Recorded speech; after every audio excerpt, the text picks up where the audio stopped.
everyone, my name is Frank Song and I'm the founder of Modern Career Advice. And so in order to understand how to land offers for the exact roles you actually want to do, or land a job at a company that will actually treat you well, respect your hard work, and has tons of opportunity for growth and promotion, or at the very least, land a job that will pay you what you actually deserve to be paid, all right?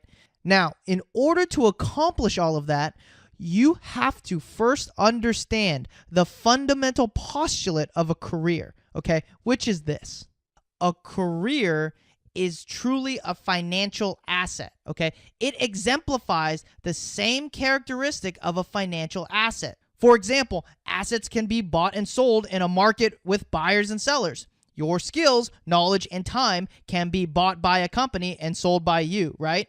And not to get too technical here, but assets generally produce cash flow years into the future so that you can discount that cash flow to present value, right?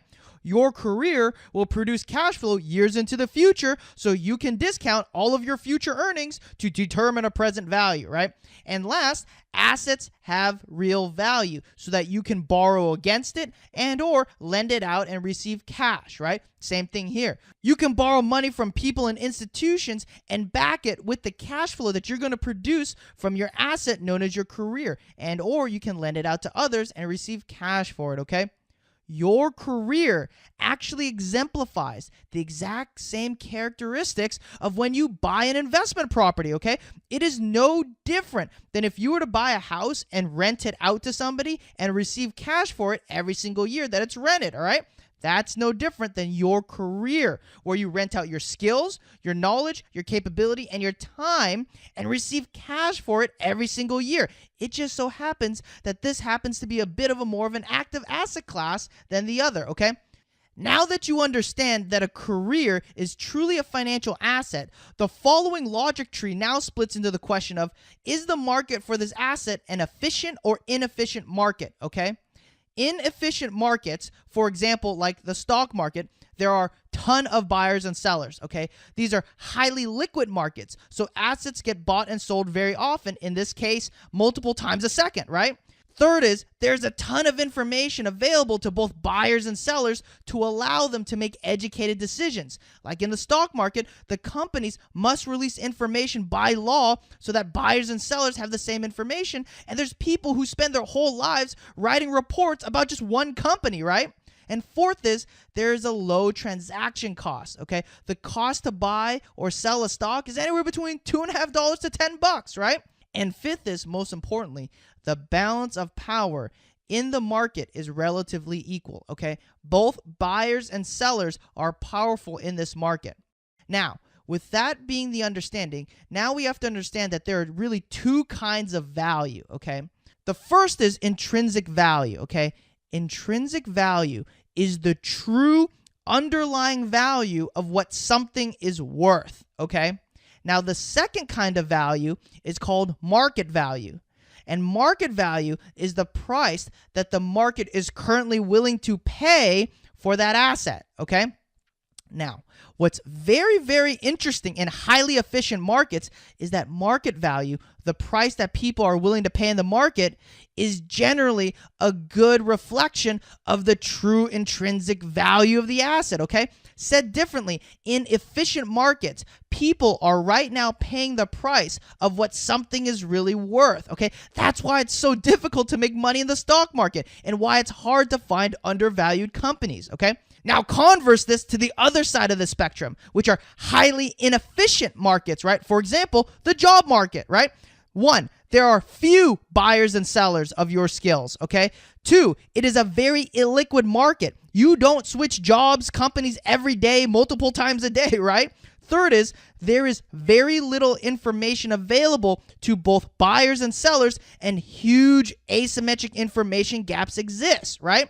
Fourth is, there are high transaction costs associated with buying and selling this asset, right? The average cost to recruit, hire, and train is $4,000. And last is, the balance of power in this market, in the job market, is very unequal, okay? Where companies who are the buyers have way more power in the market than you and I as job seekers, okay? So what ends up happening in highly inefficient markets is something really interesting, is that the market value, the price that people are willing to pay currently in the market, moves away from the true intrinsic value of what it should be worth, okay? Said differently, it is a common occurrence in inefficient markets for people to be underpaid in the job market from what they're truly worth, or get stuck in roles that don't maximize or showcase your capabilities, or be stuck at crappy jobs or companies, or be unemployed for long periods of time, okay? So what you're going to learn is what is actually directly causing that valuation gap, okay? And learn the correct job search strategies in order to solve that valuation gap and get to your intrinsic value, and finally get you to the role, company, and pay package that you deserve to have. So let's just jump right into it. Let's not waste any time, okay? So if you can imagine, I get asked about career advice pretty often, and people generally expect me to start talking about resumes and cover letters or something like that, right? But the first thing that I do is I actually start by asking that person a question, which is, walk me through your workflow on how you're looking for a job. And the answer I usually get goes something like this, which is, oh yeah, so Frank, I go to my Dropbox or my C drive and I pull up my folder that says resume on it, and I start updating the latest version of my resume with my responsibilities and my accomplishments, and then start writing in some action-oriented verbs and putting in numbers and percentages. And then I start building out my LinkedIn profile and networking, and then I'm usually like, whoa. That's great and all, but can I ask you a very simple question real quick? And you say, okay. Why did you write a resume? And this is when people start to look at me completely confused because they've never been asked that question before. And when they start to realize that I really expect a response to that question, the answer usually goes, because I had to. And that gets me to the first problem, okay? Everyone that I talk to always says, because I had to. They're going about this in a highly process-oriented fashion and just following the steps without any understanding why they're doing what they're doing. And anytime you do things without understanding the whys or the fundamentals, then you're going to fail, okay? That goes for anything in life, but is especially true when you're trying to land the best offers, okay? So if you're going to be successful in this process, you need to deeply understand the fundamentals. Now, the second problem is this, which is that people are always asking me things like, how do I get more interviews? Or how do I get more offers? Or how do I make my resume better, right? And the problem is that they're asking me the wrong question, all right? Think about it like this. When you go to the doctor's office, the doctor spends 90% of his or her time diagnosing the problem and deeply understanding that problem, okay? They're not spending all of their time suggesting a solution. However, I feel that everyone in the career space are like drug addicts who just want to know the answer. Like, they're so focused on reading that blog post that says 5 magic things to put on your resume, or 10 body language cues to pick up in an interview, or say these 6 magic words and you'll be able to negotiate your offer. And the problem is that people are so focused on finding a quick fix solution that they never stop to understand what their actual real problem is, all right? And when you don't deeply understand the actual problem, then you can never develop a solution against it, all right? That sounds logical to me. So the format of what we're going to go through is that we're going to start with the basics and then move to the more advanced concepts, and very quickly, might I add, okay? And we're going to also start by first deeply understanding our actual problem so that when we get to the solution part, you'll understand exactly how the solution counteracts the problem, because that's the whole point of a solution, right? Okay. So with that being said, let's start with basic problem, okay? So what is it that we're trying to accomplish here, all right, from a very basic sense? We're trying to land a job, right? Okay. That's the target, all right? Now, with that being the understanding that that's the target, let's take one small logical baby step backwards. And in order to start a new job, what is something that we need every single time before we start that job? An offer letter, right? Okay. Nothing earth-shattering yet. All right. Now that we understand that before we start a job, we need an offer letter, let's take another logical baby step back and think to ourselves, okay, well, if we need an offer letter, what agreement is being made in that offer letter between us and the employer? And this is where people say, Frank, I'm going to work for the company and they're going to pay me some money. Okay, great. Great. Now, here's the thing. If I was to not change the meaning of that, but just tighten up the language, would it be fair to say that you are providing a service in exchange for financial compensation? And people go, yeah, dude, that's exactly what I meant to say. I go, okay. Now, here's the important question. That definition that I just repeated, I just ripped out of the dictionary, okay? So if I asked you to go to the dictionary and tell me what word that definition falls under, what would it be? Now, here's the thing. I've asked that question thousands upon thousands of times, and I've never had anyone get it right, okay? And that's a very important implication here, which is we've only gotten to step 3 out of 1,000, and people already can't answer what their problem is, okay? We've barely gotten off the ground. This is only 3 steps in, and nobody can answer that question. So it's not surprising to me why people are failing at landing the jobs that they truly deserve, okay, and getting to their intrinsic value. The answer is sales, okay? But hold on, okay? By just saying that you have a sales problem is a very, very, very incorrect statement, okay? I hate it when people say stuff like, hey, finding a job's all about selling yourself, or hey, you gotta market yourself better, or you gotta develop your personal brand, or you have to develop some unique selling propositions about yourself, or you have to tell your background and have it sound like a narrative or a story, or you have to have these concrete examples and highlight your accomplishments in an elevator pitch and tell them how they're gonna benefit, right? All those statements are highly incorrect statements, and those statements are the exact reason of what's holding you back from landing the offers that you truly deserve, okay? So, with that being the understanding, let's now go further into the logic and deeply understand why that is, okay? And why those statements are holding you back, okay? So the first thing that we have to take into consideration is the price point of the sale, okay? What's more difficult to sell? $5 Girl Scout cookies or a $100,000 Audi, okay? Said differently, at which price point does a buyer spend more mental energy scrutinizing the decision, and at what price point does the buyer become more sophisticated? Clearly, as you scale price linearly, the buyer spends more mental energy scrutinizing the decision, and the buyer universe becomes much more sophisticated, okay? Now, what is the price point of what you're trying to sell? I don't know. How much you trying to make? $50,000, $75,000, $100,000, $150,000, $250,000? And here's the thing. I'm assuming you don't want that as a one-time payment, right? I'm assuming you want that over multiple years. Am I not correct? So you're easily making a multi-$100,000 to a multi-million-dollar sale, right? So you best believe that the buyers at that price point in the market are highly sophisticated, and they spend a lot of mental energy scrutinizing the transaction. And there's no such thing as an easy sale, okay?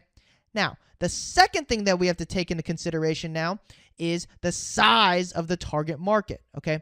Let's just say you were a salesperson at Audi, okay? I know for a fact in North America alone, Audi sells about 200,000 vehicles every single year, all right? So if you were a salesperson at Audi and you made a sale, is it a big deal? No, not really. There's still 199,999 people left to sell too, right? Now, converse that to if you messed up a sale, is it a big deal? No, not really. There's still 199,999 people left to sell too, right? Now converse that to the size of your target market, okay? How many companies today have the financial needs, means, and resources to pay $50,000 to $250,000 plus on the exact services that you want to provide? I don't know. Nationwide, maybe 200 to 500. That's being generous, okay? But that's not really your true target market. We have to take a subsegment of that, which are companies that are located in the places that you want to work. Because I'm sure you're not just willing to relocate to any place. So now we've whittled the buyer universe down to about 100 to 200 buyers, right? But that's not really your target market either. We have to take a subsegment of that, which are companies that have the right pay, the right role, the right prestige, the right team, the right everything that you ever want in a company, right? And now we've whittled down to 50 to 100 buyers. And that's, again, being super generous, okay? And here's the thing. If you want to work at the top companies, it gets even worse, okay? For example, if you want to work at a Big Four accounting firm, how many Big Fours are there? There's 4, right? So if you messed up a sale, is it a big deal? Yeah, there's only 3 left, okay? And if you want to work at a bulge bracket investment bank, there's only 8. If you want to work at a top-tier consulting firm, there's only 5. The point is that you have an extraordinarily small target market, okay? And when you have such a small target market, you can't just churn your way to success. You can't mess up a sale with one of these buyers and be like, oops, I'll get it next time. Because when you have a small target market, there may be no next time, okay? These are very high stakes sales. Now, the third thing that we have to take into consideration is the complexity of the sales cycle, okay? There are 2 variables that controls the complexity of the sales cycle. The first variable is number of decision makers needed to make a buying decision, okay? At one end of that spectrum are simple sales cycles, where there is one decision maker needed to make a buying decision, all right? For example, when you go to the Apple store, you are the only decision maker that needs to sign off on the transaction for the sale to go through. All right. Now converse that to exponentially more complex sales cycles where there are 3 to 8 decision makers that are needed to make a buying decision. Okay. Now, second variable is this: number of evaluation points needed before the buyer makes a buying decision, okay? Again, at one end of that spectrum are simple sales cycles where there is one evaluation point needed for the buyer to make a buying decision, okay? Again, using the Apple example, if you were to go in, look at the iPhone and say, buy or no buy, you make your decision then and there, okay? Now converse that to where there are 3 to 8 evaluation points before a buyer is ready to make a buying decision. Those are exponentially more complex sales cycles, okay? Now, here's the thing. For organizational purposes, I've made a chart right here that plots all of the sales cycles based on those variables, okay, to show it to you visually. So here's the thing. Why are we talking about any of this? What does any of this have anything to do with finding a job? Why are we going through this mental gymnastics? The reason is because when I said that it's a highly, highly, highly incorrect statement and is a statement that causes you issue in your job search when people say, hey, finding a job is all about selling yourself, or you got to market yourself better, develop your personal brand. The reason why I said that is because the people who make that statement believe that all sales are created equal, okay? They did not take into account all the variables that we just went through, okay? And to compound that problem, those people who make those statements, their only exposure are to salespeople in the simple sales cycle, right? Because who do we interact with in sales? That salesperson at the AT&T store, right? Or that guy who's trying to sell us insurance, or that real estate agent, or that salesperson at Macy's, or that person at the dealership trying to sell us that new car, right? Those are the people that we interact with. So what ends up happening is that people start pegging landing a job in the simple sales cycle, okay? However, that is wrong in every way, shape, and form possible, okay? Landing a job is not a simple sales cycle, okay? It's actually one of the most complex sales on earth and is actually synonymous with enterprise technology sales cycles, okay? Let's take a great example of an enterprise technology company that we all know, Oracle, okay? Now, does Oracle sell cheap $10 routers that we buy at Best Buy? Or are they selling super expensive multi-$100,000, multi-million-dollar technology stacks? high price point. Interesting. Okay. Now, are they selling that to the 313 million Americans and small businesses in the United States? Or are they selling that to a very small target market of Fortune 1000, Fortune 100 large enterprises? Small target market. Interesting. Now let's take into account their sales cycle, okay? So what ends up happening in enterprise sales cycles is that a buyer, such as Procter & Gamble, issues something called an RFP, which stands for Request for Proposal, okay? Which basically outlines all of the specifications that they're looking for in the technology that they're looking to buy, okay? Then Oracle responds in writing to their request for proposal, all right? Then if they make it past that, then what ends up happening is that Oracle has a preliminary conversation with one or two team members over at Procter & Gamble to discuss the proposal, all right? Then if they make it past that round, then they meet with the technology team over at Procter & Gamble and they do what's called a tech demo and demonstrate the product, okay? Then if they make it past that round, then what ends up happening is that Oracle is going to meet with the finance team and the management team to discuss now, does this solution make financial or business sense, right? Then at the very end, Procter & Gamble has a final meeting where people from the finance team, the tech team, the senior management, and all the other people who are involved in this get into a room and they vote on who to buy. That sounds a little familiar to me, right? A company issuing an RFP is just like a company putting up a job posting, right? And a resume is just a response to that RFP. And then when you make it past that round, then you speak with one constituent of buyers, which is really the HR team or the recruiters, to discuss your resume. Then if you make it past that round, then you meet with another constituent of buyers, which is really your potential coworkers or your direct supervisors. Then if you make it past that round, then you do an in-person meeting where you start meeting with the senior team members and maybe people from adjacent departments. And at the very end of it all those people get into a room, the HR team, your peers, your direct supervisors, the senior people, and the people from the adjacent departments, they all get into a room and they vote on who to hire. So again, why did we spend any time talking about any of this? What does any of this have anything to do with finding a job? I want to be explicitly clear why we talked about any of this, because if the following point is not understood, then no matter what you learn from here on out, it will not be effective, okay? So, the reason why we talked about any of this is because based on those variables, low price point versus high price point, large target market versus small target market, and the complexity of the sales cycle, okay?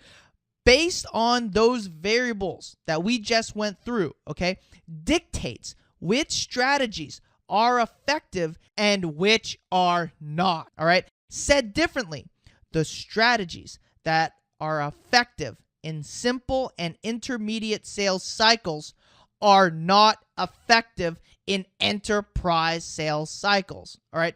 Let me give you an example. Let's take infomercials as a great example, okay? They sell something that's at a low price point, generally between $10 to $20.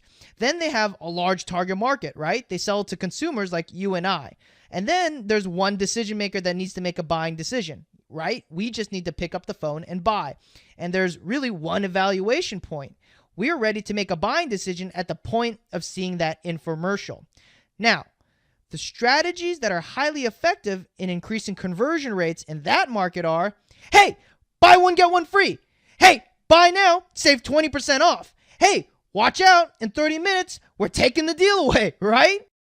So, if the logic was true that all sales are created equal, then why don't you use those strategies that are effective in making sales there and go into your hiring manager or the HR person and say, hey, hire me now and you can hire my friend for free, right? Or, hey, I'll give you 20% off my salary if you hire me now. Or, hey, I'm going in 30 minutes, so you better make me an offer. Of course not. So you have to understand that if you don't understand enterprise sales, you will fail, okay? And here's the best part about enterprise sales, which is no one is starting with an advantage in enterprise sales. And the reason being is that succeeding in enterprise sales is a learned skill, okay? It's not something that you're just born with. So it doesn't matter if you're tall or you're good looking or you're charming or you're popular or you're cool or anything like that, all right? All of those are superficial and really helpful in simple sales, but are not rewarded in enterprise sales cycles, all right? Enterprise sales rewards people who are strategic, who are tactical, who are analytical, and who are calculating, all right? These are learned skills, which is why it's so important to understand the fundamentals and use the proper technique when in the enterprise sales cycle. So it doesn't matter if you're extroverted or introverted, all right? Your advantage is gained or lost based on how well you understand the following strategies. So if you don't understand enterprise sales, you will fail. All right, now let's get into another very important topic that I get asked a lot about, which is the costs and consequences associated with having a bad job, okay? So let's just define what a bad job is. A bad job is one of the following, if not multiple of the following. One, a bad job is one that insults your intelligence, okay? And that you can go to work doing your job on autopilot. A bad job is when you're at a company where there's no growth opportunities and nobody respects your talents, okay? A bad job is when you're being underpaid from what you deserve to be paid, and you're looking at all your peers or people who work at the same roles at different companies get paid way more than you, okay? A bad job is one that makes you question why you even went to school to do what you're doing. And a bad job is one that's in an industry that you don't even want to work in. And a bad job is one when you question how you ended up working with the coworkers that you're working with, all right? And here's the thing. Anytime that you are in a bad job, the problem with that is that there are actually huge qualitative and quantitative costs associated with having a bad job, all right? So let's explore the qualitative side first, okay? Anytime that you're in a bad job, the qualitative cost of it is that a bad job is actually synonymous with having cancer, all right? For example, when you first get cancer in stage 1, you have the best chances of beating that cancer, right? Then in stage 2, it gets worse. Then in stage 3, it gets even worse, all right? And then once you've hit stage 4 cancer, you've pretty much reached a point of no return, okay? The cancer becomes so terminal that some doctors just tell you to get your affairs in order, all right? The problem is that exact same thing happens in your career, okay? It's much easier to pivot and transition early on in your career, okay? But then the later and later your career gets, the harder and harder it becomes to solve, all right? And eventually there gets to a point of no return, okay? Now, here's the thing. If you found out you had cancer today, would you say something like, "Oh, yeah, let's just see how the cancer grows. I'm not feeling really sick right now. I'll try it out for a year and see if anything actually happens." No, of course not, right? You're going to say, "Get that cancer out of me right now," okay? The problem is that what I find is that people in their careers let their situation of having a bad job grow and grow and grow.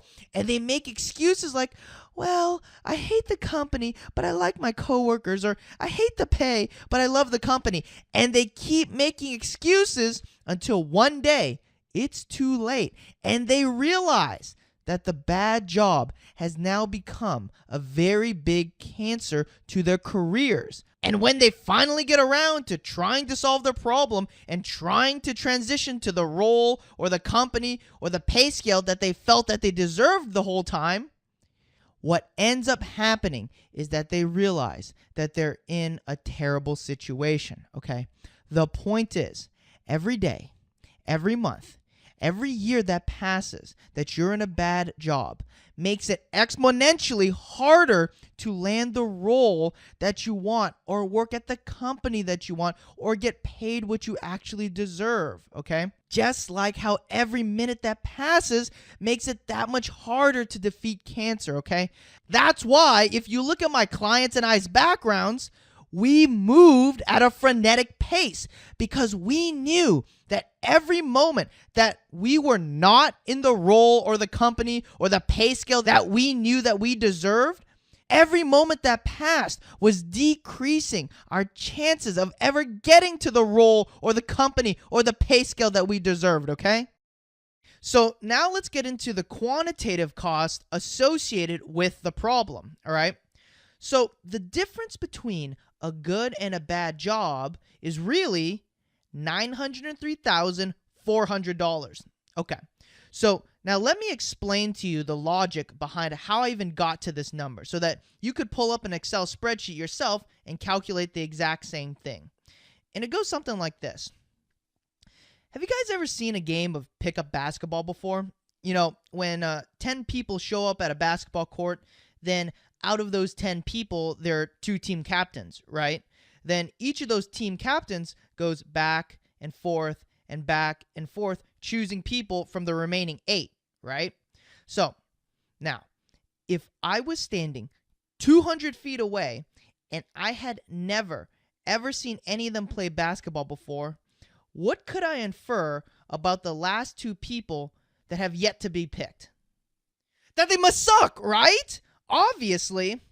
Now, here's the problem, is that when you're at a bad job, you are signaling the exact same things to employers. So let's get into a scenario where somebody gets a good job, like somebody who gets picked first in basketball, and give that person a salary of, let's say, $50,000, right?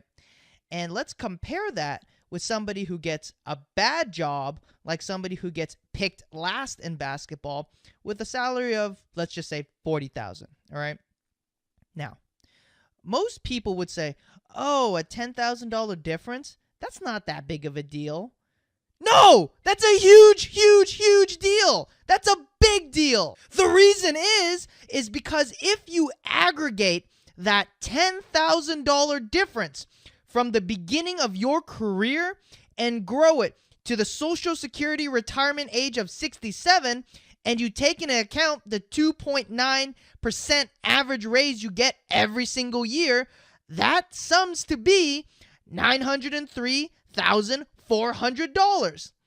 And look, no matter how many different ways you chop up the numbers, it's still going to amount to a ton of money, all right? And that's why I fight for every last dollar, okay? The earnings over my lifetime is what matters, all right? Because I have friends who say, hey, Frank, it's $1,000. What's the big deal? And I say, no, screw you. It's $100,000, okay? Because what you have to understand is that when you're in a career, what do companies base your raise off of? How much you made the year before, right? And what did those companies base the raise before that off of?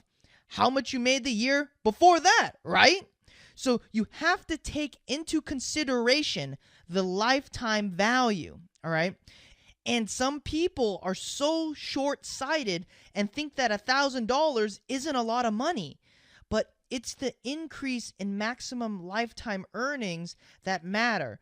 Because I assume if you're watching this, you care about making as much money as possible in your lifetime and not in 1 year. So every dollar does matter. So I don't know about you, but I still have plenty of things to do with that extra $100,000 in my lifetime. All right. That's why I fight for every penny and every extra $1,000 in pay for myself and all my clients. Okay.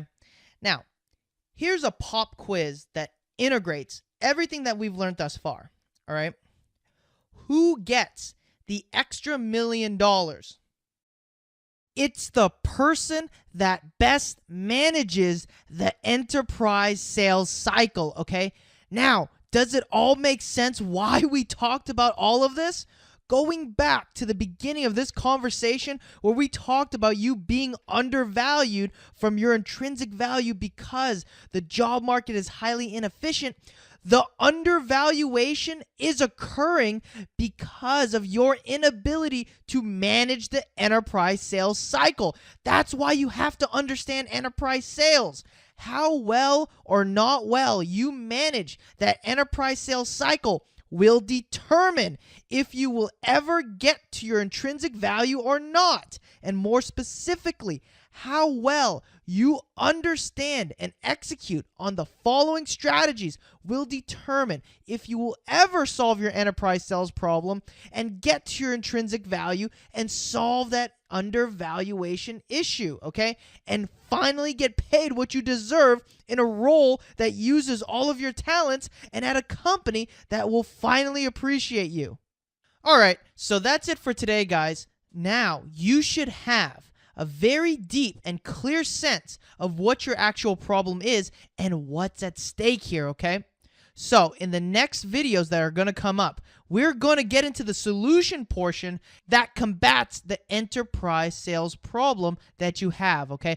And learn the proper techniques and strategies to landing multiple offers for the roles that you want with the pay packages that you deserve and at the companies with the most growth opportunities, okay? So take care for now, and I'll see you guys soon, all right?